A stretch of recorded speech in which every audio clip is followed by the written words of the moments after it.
the oldest continuous labor history society in North America. We came together in 1969, and we'll get into this history when we get downtown. I'll be talking a lot about the history on the bus because we will be stuck in traffic for a while. Unfortunately, it's Monday and we're going into the city.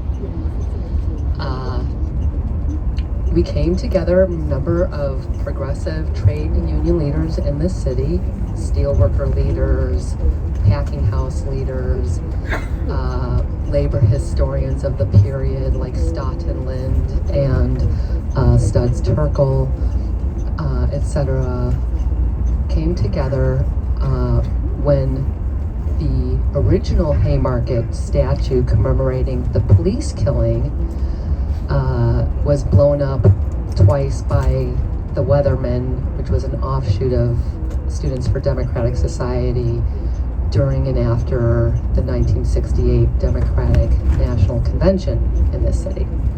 And at that time, a more sort of conservative union came forward to restore the police statue. Trade unionists came together and said, we need a statue that commemorates the workers' side of the story.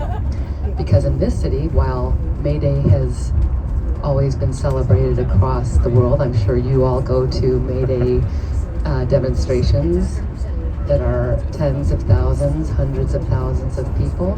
It has been forgotten in this city. The police, for many years, marched on the city on May Day to commemorate their fallen comrade. So that's sort of the legacy of the Cold War and the legacy of this city and that event in this city. So our role was to reconnect workers to their history. And it took 35 years to get a statue commissioned, made, and then installed, and that's the first stop on our trip. We are only going to 2 stops because of time constraints. It's a big city. You'll see in the map there are over 140 sites on the map, and we are working on a second edition to add about 25 more stops. So we can't do that in 4 hours. So we decided to narrow it down to one theme, which is the Haymarket story. So we will be going to the downtown statue where the incident took place, and then we will go to Forest Home Cemetery where the Haymarket martyrs are buried, and the monument that many people like yourselves from all over the world come to visit, make annual pilgrimages to every year. And hopefully we'll be getting you back by 1 o'clock so that you can get on with your travels. Okay, so just a little bit about, let me just make some shameless plugs for our organization. That the Second International made May Day an international holiday in 1890. It was to commemorate the incident that happened in Chicago 4 years earlier. As well, our Labor Day became a federal holiday coming out of the 1894 Pullman strike, which unfortunately we will not be able to visit today. But if people are sticking around for a while, I can tell you how to get down there if you want. I get it. Okay. And we've got some time because we're in traffic. All right. Okay. Let's see. Okay. Chicago has always had a history of militant actions, and there was a real sort of what we refer to as social democratic rule in the 1870s and 1880s. We had poor people's marches, the Great Railroad Strike of 1877, coming out of the Civil War. and practical social democratic rule under Mayor Carter Harrison in the 1880s. Let's see, Chicago is also an important site of we have a lot of number ones and a lot of district ones in terms of unions. A number of unions here had their founding conferences, the carpenters, the operating engineers, the United Packing House Workers of America, when it existed, had their District 1 headquarters here. So a lot of founding union conferences over the last 150 years have been held here as well. On the radical political left side of the spectrum, there have also been a number of founding conferences here. The Industrial Workers of the World in 1905. This is, if people have ever seen the movie Reds, this is where the Socialist Party split in 1919 and where the early CPUSA, Communist Party of the United States, was founded just a few days later. As well, important organizations for the American labor movement had their founding conferences here, like Coalition of Black Trade Unionists, like Coalition of Labor Union Women, and like Chicago Area Committee on Occupational Safety and Health, whose table that's now a union-run national organization called NCOSH, and you may have seen their table at the conference. And their founding conference was here too. Okay. Book or article on the internet can tell you sort of the basic facts of the story. But it doesn't really make sense unless you understand the backstory and the context and what influenced people, workers, radical trade union leaders, etc. of the period. Some of the issues are very much the same as the ones that we confront today. Some of the issues are very foreign from, or not foreign,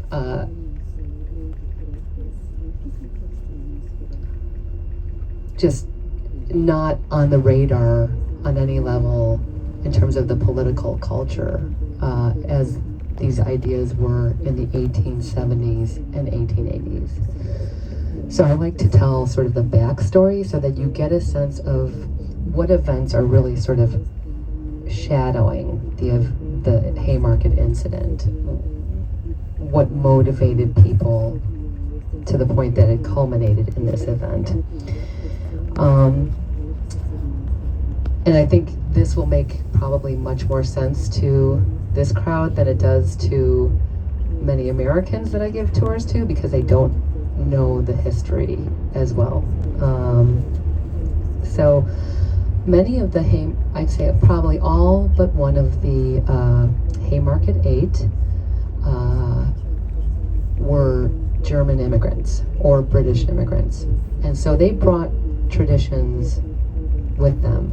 Now this is the 1870s. There were two seminal events in European history that really shaped their consciousness. And these were the failed German and French revolutions of 1848. Many of the people that were later involved in Haymarket were either directly involved in those failed revolutions or were descendants of those who were. The other seminal event in Europe was the 1871 Paris Commune. This figures very prominently throughout the literature, the radical labor literature of the 1870s, as well as sort of the paranoid fantasies that were coming from the rulers of the city. Any labor struggle that was happening in the city automatically was, feared as a new Paris Commune. So that's, and in fact, throughout the 1870s, Chicago labor had annual celebrations commemorating these events.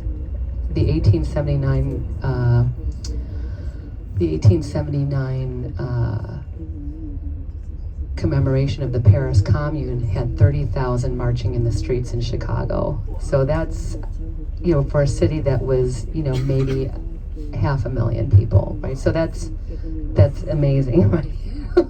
Right? So you get a sense of what the political culture is. The other thing is that many of those who came over in the aftermath of the failed 1848 revolutions were associated in some way with the First International. That was, included people like Karl Marx, Ferdinand Lassalle, Mikhail Bakunin, etc. And these were really sort of where many radical labor leaders in Chicago were drawing their ideas from. As well, many of those who came over were prominent leaders in the Civil War. So why is the Civil War important? Well, this was the, W.E.B. Du Bois, the black scholar, said this was the greatest general strike the world had ever seen. This was a war to abolish the slave labor system in this country. And many of these people who were radical labor leaders in the 1870s and 1880s were participants, generals, leaders of regiments, etc. in the Civil War. And we'll get more into that later in terms of how that shapes specifically Albert and Lucy Parsons. Okay, let's see. Another event in terms of backstory in Chicago was if you're from Chicago, you learn a couple of stories as a kid. And one of them is the Great Chicago Fire that occurred in October of 1871, sorry. It's been a long weekend. Anyway,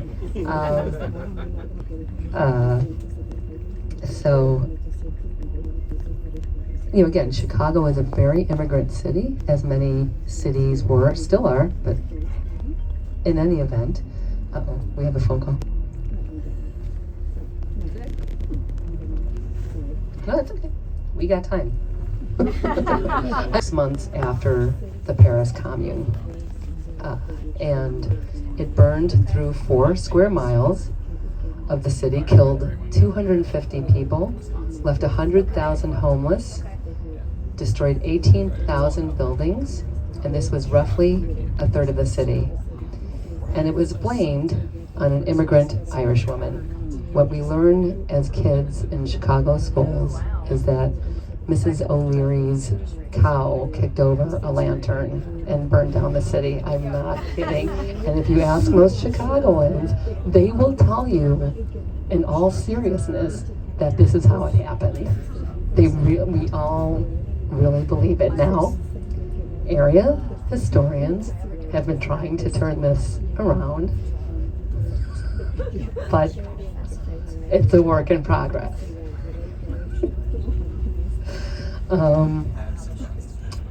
What we tell people is that this was an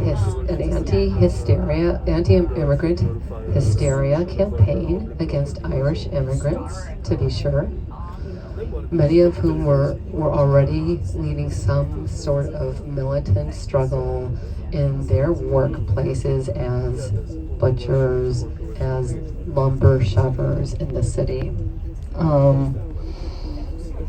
And more likely, it was as a result of shoddy construction in the face of rapid industrialization after the Civil War.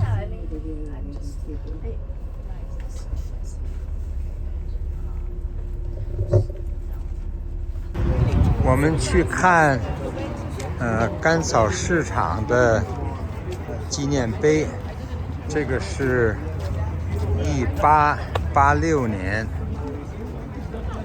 甘草市场刚才那个讲解员给我们在车上讲解了好多整个甘草市场就剩下这一个纪念碑了。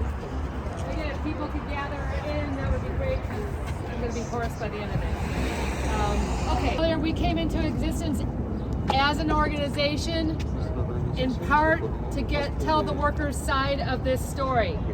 It took from 1969 until 2004 before this statue was finally installed. That speaks to how real and sort of hot this issue still is 135 years later.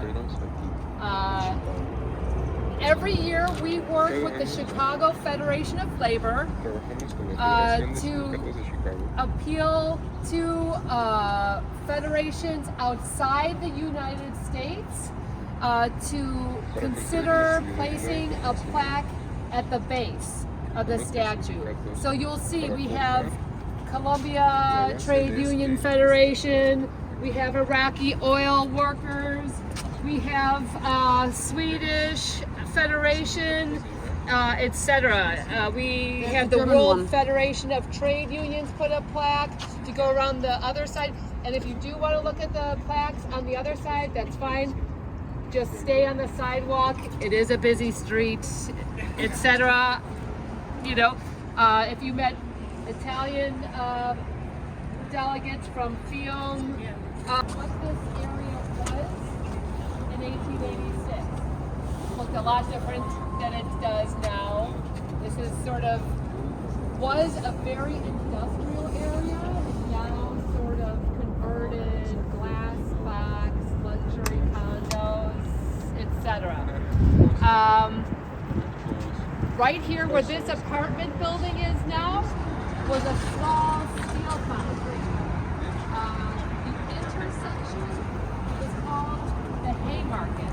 And if you look at here, you could do an internet search and see a lot of photos of what the Haymarket looked like.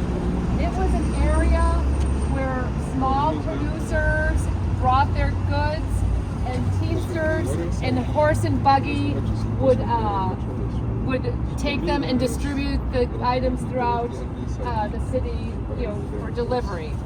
I think it was the 1950s with the McCarthy period. It really started here. And as 1886 began to unfold, there was persistent unemployment, a local labor movement that was still reeling from a broken streetcar strike the year before. There was an ongoing fight to stop the increasing mechanization and use of child labor, convict labor, and contract labor. And yet the city was in the midst of another depression, and the 8-hour movement really begins to pick up steam. Just a little bit about the 8-hour movement. Trade unions, federated assemblies, inasmuch as they existed in this period, met in 1884, 2 years later, and said we need the 8-hour day, and we're going to take 2 years to build up towards a general strike. And they set the date for a general strike in this country on May 1, 1886. So it's really building to this point. There were a number of strikes in the beginning of this year that just dragged on for months. McCormick Reaper Works, which later became International Harvester. You know, we're in the Midwest. This is fertile country.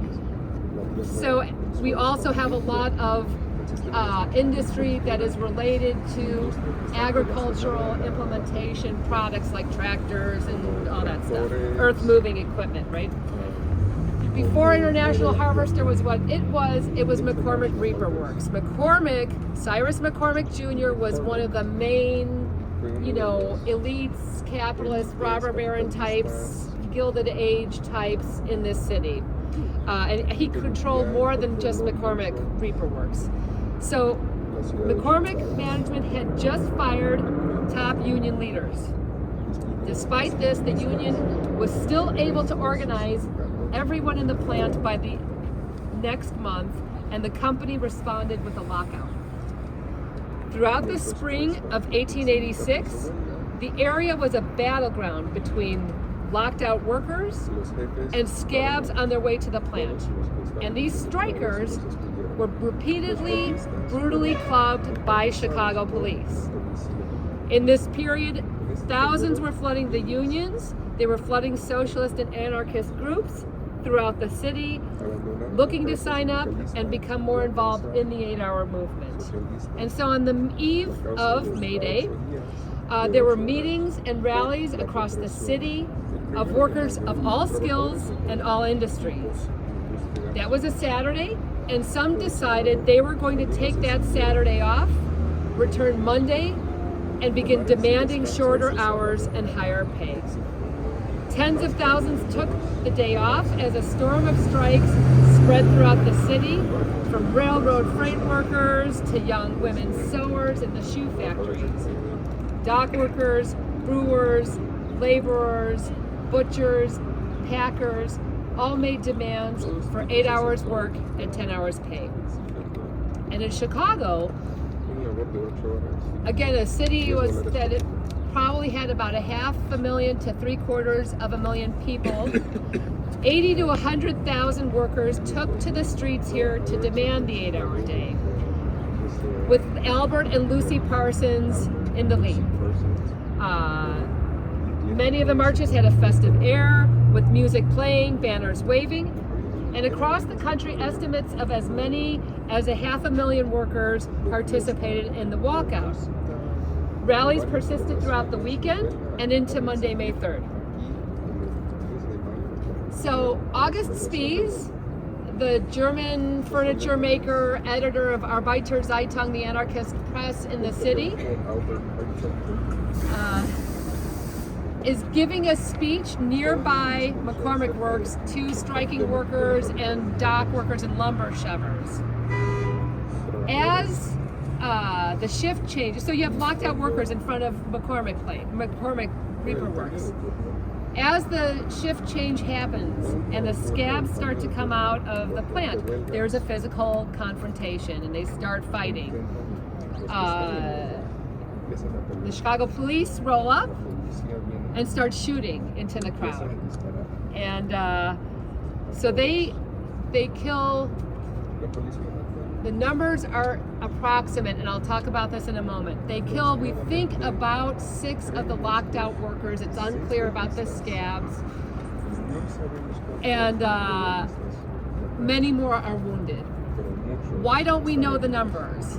Well, if you're involved in a radical social movement and you're being shot by the police, you're not going to show up to the hospital because that identifies you as, somebody who is wanted, right? So we don't know how many people were shot.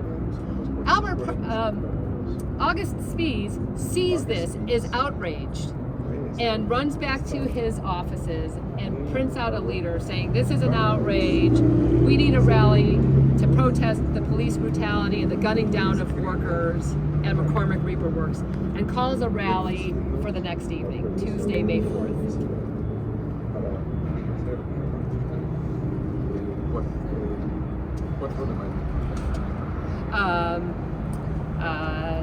So leaders of the 8-hour movement plan a protest rally for the next evening.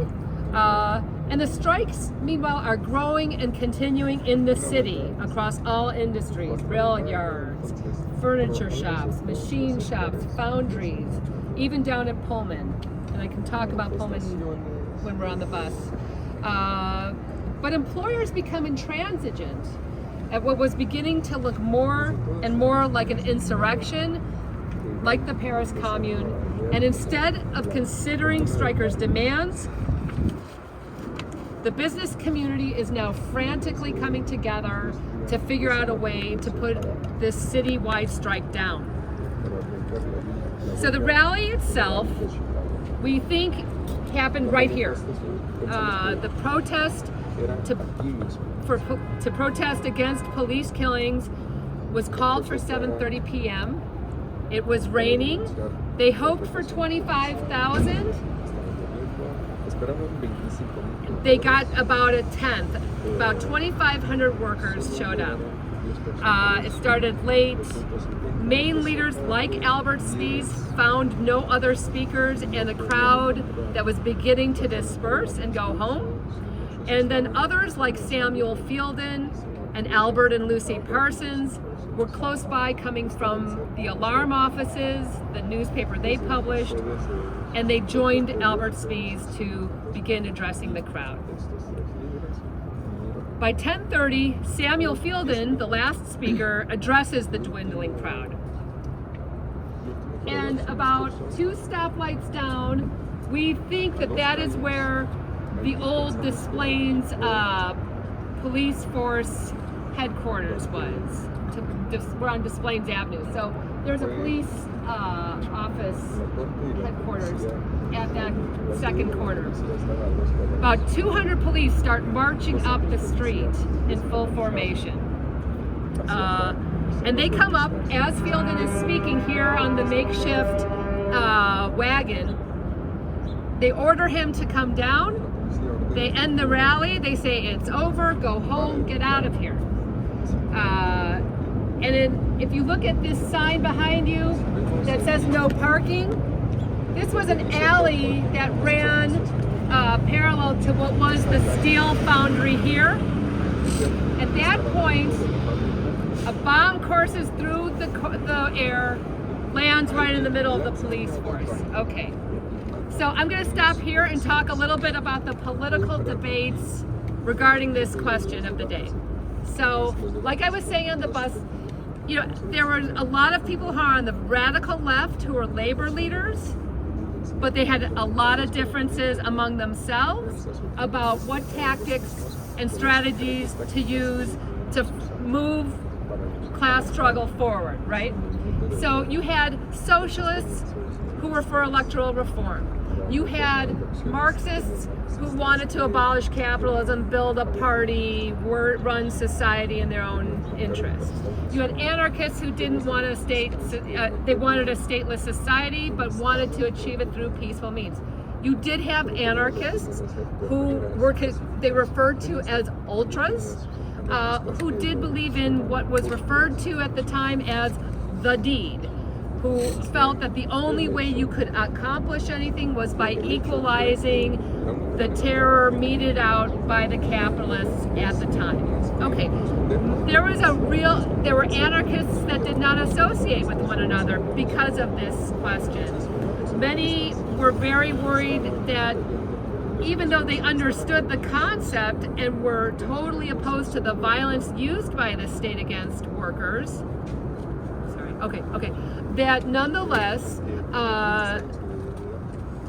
any use of violent bomb throwing would only create a backlash that would destroy the labor movement. And that's exactly what happened in this city. Okay. Let me know when you're ready. Okay. So the bomb is thrown. To this day, nobody knows who threw it. Now, there's also a debate among historians about this question. I would say probably 9/10 of the books that you will find on Haymarket will tell you nobody knows who threw it. Paul Averidge, who wrote the first very serious history on Haymarket, speculates that there were sort of rumors in the anarchist milieu at the time and after that suggested that it was somebody, an anarchist ultra type from New York, who came in and came out. The left press, like the Communist Party USA press, like the Trotskyist SWP press of the 40s, well into the 40s and 50s, they would argue they thought it was a police provocateur trying to destroy the 8-hour movement. We don't know who it was. We just don't, and we don't want to speculate. And much of the labor movement, regardless of whether they sympathized with those ideologies, didn't want to speculate either, because they understood that the broader point was that whoever did it, it would be always used against the labor movement.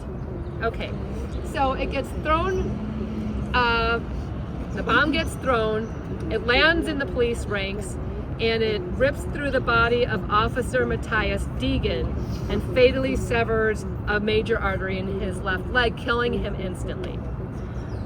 Police begin to fire in all directions. They pull their guns, they start firing in all directions, including into their own ranks. And most of the casualties seem to have been caused by their bullets. And in this, we know, again, the numbers are approximate. We know that at least 12 workers were killed, about 60 more were wounded, but we don't know if any others died later of their wounds, because you're not going to show up to the hospital if you were at this rally protesting police, you know, killings and getting shot by the police. You're just not going to do it in 1886, especially because of what happened on May 5th, the next day. So why don't we, I don't think we can, there's guys. I want to break it up a little bit. We've got kind of a construction crew at the corner. I'd like you to look at this building that's on the northeast corner. Maybe we can move a little closer, if not all the way at the corner, because I want to talk about that building a little bit. That's the building that I was mentioning before, Zepp's Hall. That's where a lot of workers, including many of the radical labor leaders, ran to in the immediate aftermath after the bomb was thrown. All right, so I'm going to start with part 2 of this. So this is the building that I was talking about on the bus, Zepp's Hall. This is an example of one of those early union halls established in the period before, like, the unions that we know today. This is what it also served as one of those neighborhood club type of places where, you know, workers of different industries, of different ethnicities are coming and meeting and exchanging ideas. So on the first floor, I mean, obviously it's not what it was in 1886, but it's the same structure. On the first floor was a tavern. That's where everybody ran to hide in, like, the back rooms and basements and stuff to try and get away from the police. But this is, you know, so the ground floor was sort of the public space, the tavern, back room, meeting rooms. The second floor were sort of union and, you know, political offices, socialist offices, anarchist offices. And then the third floor was the meeting hall where you would have the weekly forums, etc. And there were a number of buildings like this all up and down Lake Street. Some of them are still the original architecture. This high rise over here that you can see, you know, is on the site of another building like this, which was called Grief's Hall. Served a similar function, but was bulldozed probably about 20 years ago to build that building. So we're losing our physical sites, but you get a sense a little bit. I mean, if we didn't. The police received active encouragement from a frenzied and frightened public, as well as from State's Attorney Julius Gradell, who reportedly ordered, quote, "make the raids first and follow up the law, look up the law afterward," end quote. And so the result was both a latter-day witch hunt and the first Red Scare in America. Although only 8 men would stand trial, dozens found themselves caught up in the jaws of the state. Martial law was declared, the roundups began, and the incident was used to crush the 8-hour campaign, the union movement more generally, and had a devastating effect on what was the premier labor organization at that time, which was the Knights of Labor. And the Knights of Labor is significant in American labor history, early labor history, because when we think of unions, we think of sort of the split between the AFL and the CIO in the 30s, where you had sort of the white exclusive craft occupational-based unions versus the CIO mass industrial organizations, where there was a conscious push to organize everyone regardless of race, regardless of gender, regardless of skill level. The Knights sort of had a proto-vision of that. The Knights of Labor also organize everyone industrially, regardless of skill, regardless of race, regardless of gender. And this was exceptional and remarkable in a period coming out of the Civil War in the 1870s and 1880s. So this was devastating for the Knights of Labor. Not far behind the scenes were the Chicago businessmen who were special targets and always had been of anarchist and socialist invective. Among them were men like Marshall Field, who was, he sold goods, he had like a mail order business throughout the country. George Pullman, who had established a company town that was very repressive towards its workers, even as it provided a number of amenities not readily available in housing for most workers in Chicago. Cyrus McCormick, as I mentioned earlier, the head of McCormick Reaper Works. And they had all been looking out for troublemakers like these guys since at least the railroad strike of 1877, and who were also very well aware of their own central roles as villains in radical rhetoric. The arrests began on Wednesday morning, May 5th, right? The day after, with a series of raids on August Spies's Arbeiter Zeitung building and across the city. And across the political spectrum, whether you were just a pure and simple trade unionist, a socialist, an anarchist, or whatever your politics were or weren't, your offices were raided, your files were confiscated, your presses were smashed, and you were shut down. That was it. Your membership lists were confiscated, everything. It was very repressive. And in short order, August Spies, Michael Schwab, and Adolf Fischer were in custody, with George Engel, Samuel Fielden, and Oscar Niebuhr, with many others soon to follow. And so all of these men were labor leaders of one sort or another, involved in various social justice organizations of the day. Some were, as I said, founders of what were offshoots of the First International Working Men's Association parties throughout the city, etc. Others were prominent members of the anarchist movement. So a grand jury was impaneled on May 17th. 10 days later, it presented a 69-count indictment. The trial opened on June 21st in the grand upstairs courtroom of the Cook County Criminal Court. At their trial that summer, the accused argued there had been no bomb plot. Engel had been at home the entire evening. Fischer left the rally before the bomb was thrown.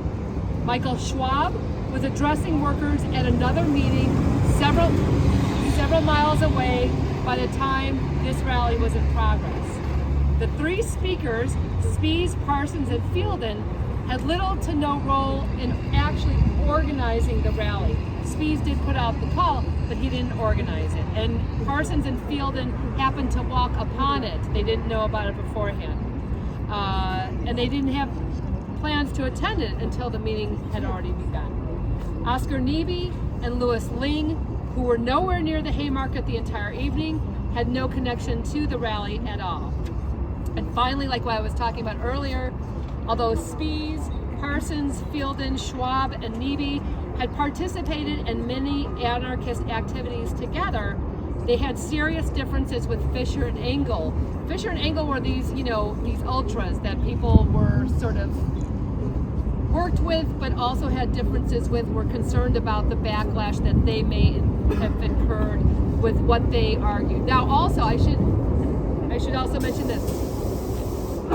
There were also arguments in the anarchist movement because even Albert and Lucy Parsons, who put out the English language newspaper, anarchist newspaper, The Alarm, they would often use deed rhetoric, i.e., we should equalize, the violence, etc.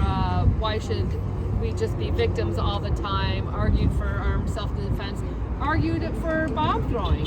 On the other hand, they also made the point before, during, and after that for them it was rhetorical. They wanted to scare the bosses into giving them what they needed.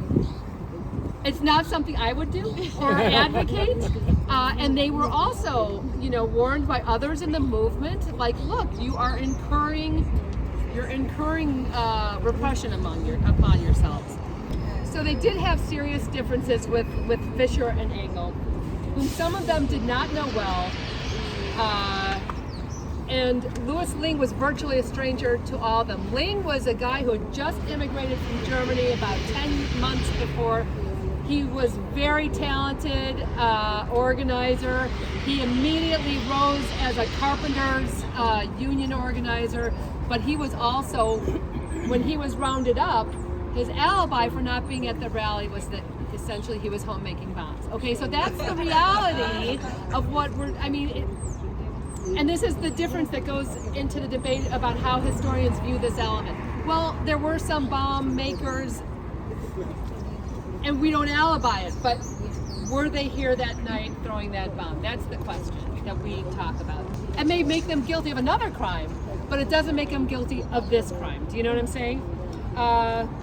And then I'll wrap this up so that they can come on and we can get back on the bus, and I'll finish the story on the bus out to the cemetery.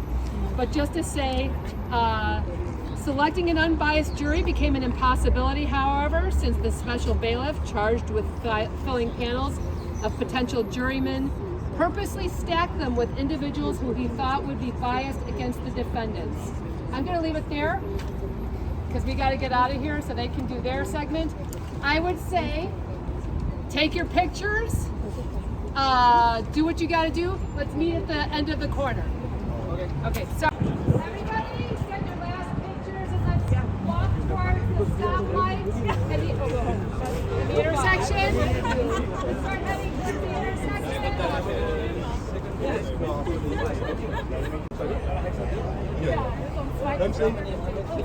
I'm saying that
Okay, we've got, I don't know where this car is coming. Okay, there's a car behind. That's the Germans. Okay, good. 这是那些 As I 甘草 said, 市 this was 场 the heart of the German immigrant labor movement in the 1870s and 1880s. So you see a lot of early German labor leaders buried here. And German workers, generally.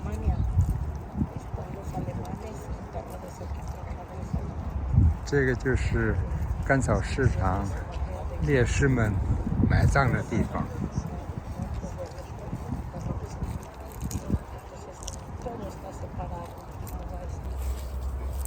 Artist, poet, raconteur, one-armed pianist, veteran of the Spanish Civil War, as a volunteer in the Abraham Lincoln Brigade. Your friends, family, and fellow premature anti-fascists salute you. Maybe some of you know, maybe some of you don't know. What was a premature fascist? This was, no, close. Anti-fascist, I'm sorry. I'm sorry. Premature anti-fascist. God, forgive me. Please. Oh my. Anyway, it's been a long weekend. Thank you. Yes, critical word. What? She started it. Yeah.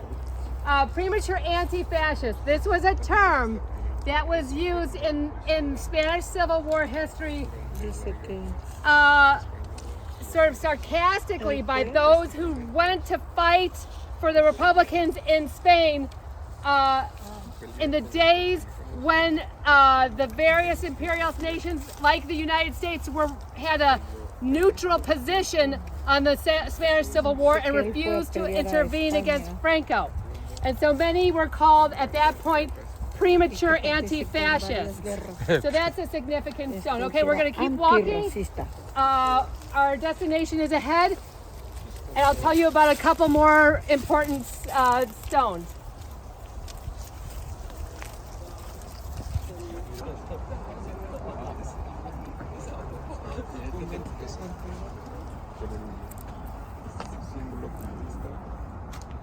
Okay, so you have on this tombstone, Frank and Bessie Pellegrino are buried here, and you see clearly the hammer and sickle. They were part of the Chicago chapter of the Communist Party USA. Leaders in the struggle for mankind and to end discrimination in America. Frank Pellegrino, so Chicago, many of you probably know, we like to say that we are the capital of the blues in the North, at least. It's a big blues city, lots of blues clubs all over the place. In Chicago, the early American Federation of Musicians chapter, which was sort of semi-separate, the Chicago Federation of Musicians, was a very militant union, but it was whites only. They would not organize black musicians, blues or jazz, whatever, they wouldn't organize them into their ranks. And blues musicians and jazz musicians really struggled to eke out an existence in the first part of the last century. Frank Pellegrino, white, communist, opened up a blues club. Chicago is a very segregated city, always has been. Most of the whites live on the north side, most of the blacks live on the south side. It's still like that today, though the borders aren't, virulently enforced the way that they used to be by white gangs.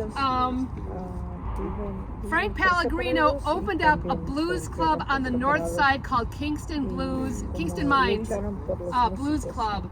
Just very popular, always was, still continues to be popular today. But it was important what he did because it was the only venue on the north side of Chicago where blues musicians could come and play and try and make some money.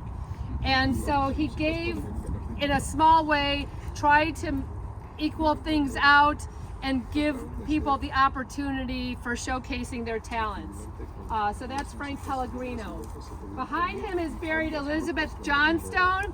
She was she, along with her husband, Jack Johnstone, was an early CPUSA leader in this city, instrumental in early organizing efforts in the packing houses in Chicago. Over here is Alfred Wagener. He was also an early revolutionary in the city. And there's a number of others that I can't, if you look them up, we have an index on our website off the top of my head.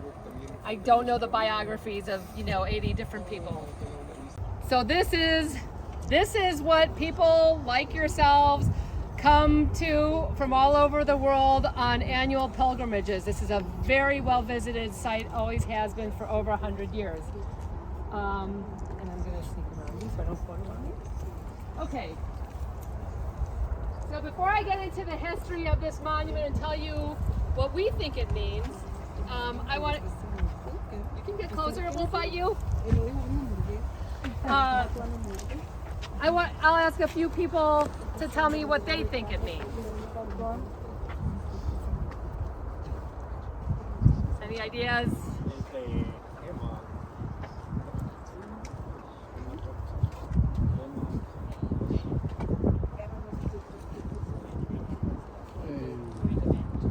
Yes. Well, yes. This is where the martyrs are buried. I'm just saying, like, this image specifically. Any ideas what you think it means, etc.? I have a guess.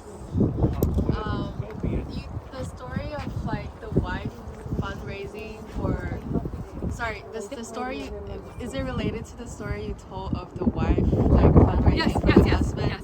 when he was Yes, I'm just saying trial? the image itself.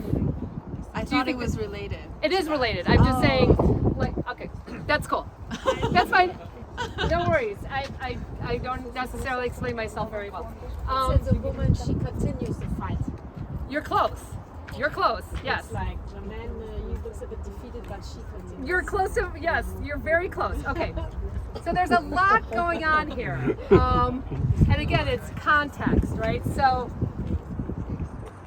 we talked on the bus earlier about what were the political ideas that shaped the soon-to-be martyrs. What was the culture like in the 1870s and 1880s? This is also, you know, we talked about the 1848 failed revolutions in Germany and France. These people were also very much influenced by anti-monarchical ideas coming out of the French Revolution. And so you have a lot of literature coming out of the French Enlightenment where women are sort of the personification of these sort of higher, loftier ideals like justice or, you know, science or, you know, you get the idea. So that's part of what's going on here. She's the personification of something much larger, some larger cardinal principle. It's like Jeanne d'Arc. It's a Jeanne d'Arc idea. Right. You're close. You're very, yes, you're very close. Even closer. Okay. Right. Yeah, you're very close. So part of what, so in the trials, when these guys got convicted, they were allowed to give speeches to the court, and you can find these online. Their speeches in their trials. Samuel Fielden, who was one of the teamsters that, you know, was constantly in and out of Haymarket, transporting goods throughout the city, and who was the last speaker ordered off the makeshift wagon where we were at, he opened his speech with a poem by a German poet named Franz Freiligrath. It's the poem, according to him and others, was very much well known among German radical immigrant workers and leaders in that period. Freiligrath was very popular, and Fielden in his speech tells us and tells the court, anybody with, you know, in the workers movement, you know, worth their salt knows this poem by heart. And so he recites Freiligrath's poem Revolution in its entirety. It's a very long poem in opening his speech. I don't have a copy of it. Again, you can look it up on the internet. It's a little, you have to do a little bit of a trick with the search bubble, but you can find the poem. Rosa Luxemburg, you know, the night before she's killed, quotes Freiligrath's poem in a last letter. What's the name? Sorry. Revolution. The name of the poet? Yeah. So what's the name of the person? Oh, I'm sorry. Franz Freiligrath. It's Freiligrath.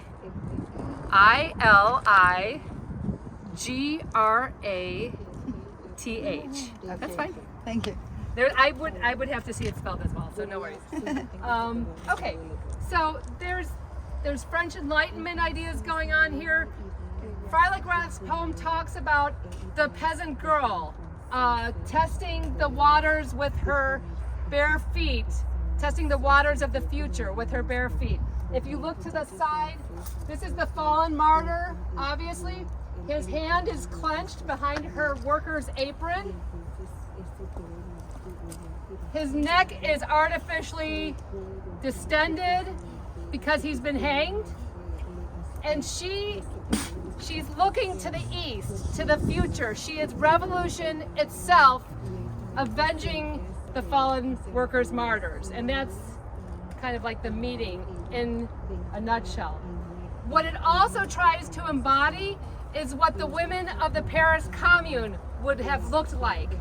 So that she's very much, I mean, they were derisively referred to as the Amazons, as the Petroleuses, but she is sort of imagined as one of the women, like a Louise Michel or an Elizabeth Dmitrieff.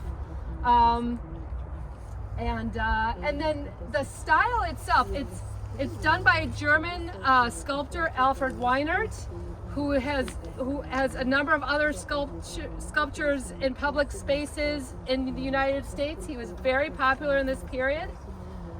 If you ever go to Philadelphia, there is a small museum that's dedicated to a sculptor, French sculptor named Rodin, R-O-D-I-N.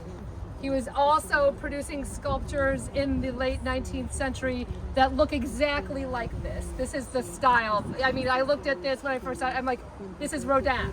And so Weinert is taking ideas from that period. So it's bronze, limestone, and you can see Albert Spee's last defiant statement, the day will come. So that's the sculpture.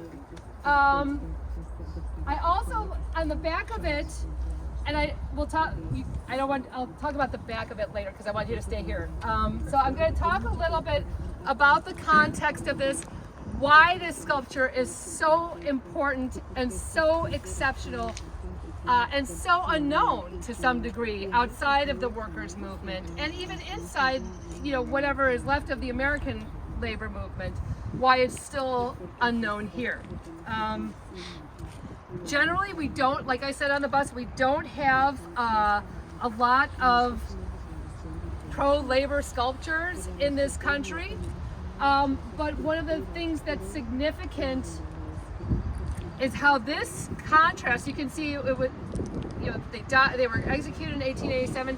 This was erected in 1893 on the first day of the 1893 World's Exposition, or Columbian Exposition World's Fair. And I'll get into that history in a moment, why that's significant in relation to this. So, generally speaking, you don't see a lot of labor monuments in this country. But you also, this is a period, Reconstruction had been defeated, Jim Crow was in full force, and this is a period where an organization called the United Daughters of the Confederacy is gaining steam, getting a lot of money, and installing Confederate monuments across this country in public spaces, in state-owned spaces, in federally owned spaces, and it's an outrage, right? They lost the war. These were people that were dedicated to preserving the slave labor system, and they had the money to start telling, again, their side of history, honoring the Confederate dead. Okay, so this was a controversy in the United States a few years ago. People were toppling statues all over the country, which is, in my opinion, a good thing. Confederate statues all over the country. But that's also a controversial discussion we can have later. Some people say they should be toppled, some people say they should be, left up, and you should have sort of the history explaining it in a critical context. Okay. So the Union side had its own issues, had its own contradictions about racism, about black freedom, etc. It also made the point that they did not glorify war. The Civil War, literally, half the country was burned to the ground.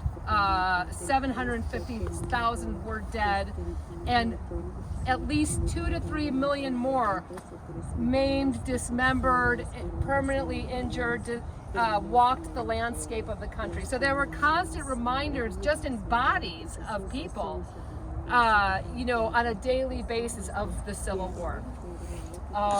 And so for Lucy, a black woman, black revolutionary, whose husband and friends had just been killed by the state, to start going around alone, trying to appeal to the rest of the labor movement, to remember her friends and comrades and her husband, and to raise money for a monument to commemorate their memory at a time when monuments are going up at a 3-to-1 ratio for the Confederacy, is pretty courageous and pretty exceptional, and really contrasts with what the reality was in this country.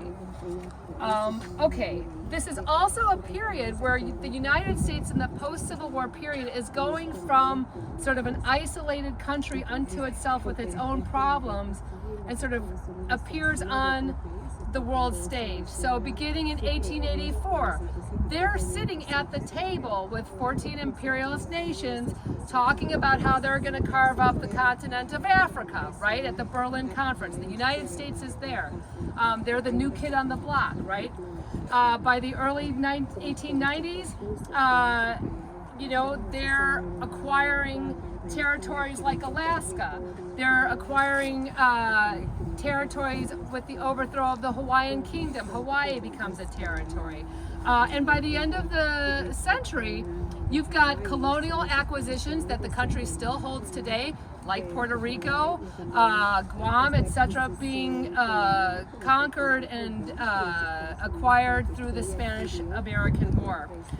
Cuba especially as well, but then they win their independence, as we know. So Lucy, you know, commissions this monument, and she decides consciously to have it erected on, as I said, the first day, opening day of the World's Fair. So let's just talk about what this World's Fair was. This is 1893. This was the 400th anniversary at that time of Columbus coming to America. And there's a whole lot of contested history about what that meant, conquering of the natives who were already here, etc. The beginning of the whole slave labor system in the United States. And so you have, and it was also a culmination of 30 years of the Gilded Age, the sort of ostentatious wealth of the robber barons and the rise of industry and the capitalist industrial magnates in the aftermath of the Civil War. So you have people like I mentioned earlier, Marshall Field, the packing bosses like Philip Armour and Gustavus Swift, the ag implementation magnates like Cyrus McCormick, electrical magnates like Charles Yerkes. They're all building for the exposition huge halls dedicated to, you know, the latest progress, technology, and science to be on display, you know, right alongside exhibits that are purported to present peoples of the traditional world, or the quote-unquote the primitive world, alongside in these sort of garish, you know, caricatures. So you have, alongside Machinery Hall, you have, you know, a display of the supposed streets of Cairo, for example, where people are in these sort of like ridiculous costumes and doing, you know, clown-like things, and it was a sort of a debacle. So you have kind of what is perceived as, you know, the savage and the exotic on display as spectacle, as a creation of the colonial mind, or colonizer's mind. Let's see. But at the same time, you also have I've been told this is a little bit more esoteric, but you're an international audience, so you might appreciate this. But you know, this is also where the Hindu leader Vivekananda gives a famous speech, Sisters and Brothers of America, and this is really marking the first encounter between Eastern and Western co-religionists in America. The Hindu Vivekananda, and he later, I think, was part of the early nationalist movement in the early 20th century, and so he's explicitly of the Ludlow Massacre, which was an organizing drive that the United Mine Workers of America was doing at the time in Ludlow, Colorado. A number of different ethnicities, mostly Greek and Italian miners. Greek miners were in the leadership of the union organizing drive. They were immediately evicted from company housing. They set up whole tent cities throughout southern Colorado. Black steelworkers leader, he's buried just down the road. So, you know, a lot of people try to get buried, it's like prime real estate. People really try to get buried as close to the martyrs as they can, especially Emma Goldman. So she wanted to be buried very close to the martyrs. Why she's with these folks, I'm not sure. I know there was discussion that at the end of her life in Spain, she was doing a lot more work as with the CP there as Spain fell to the fascists, but she's buried here.